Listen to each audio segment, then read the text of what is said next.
আমি জীবনে একবার মদিনা যাব। সুবহানাল্লাহ বলেন না, মদিনা যাব, মদিনা যাব, আমি নবীজির কদমে সালাম জানাবো। সুবহানাল্লাহ বলেন।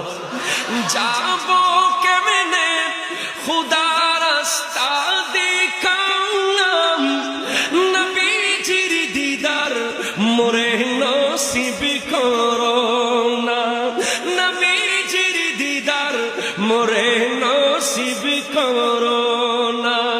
জান্নাতেরি টুকরায় আমি, বেহেশতেরি টুকরায় আমি নামাজ আদায় করিব, আমি এবার মদিনা যাব।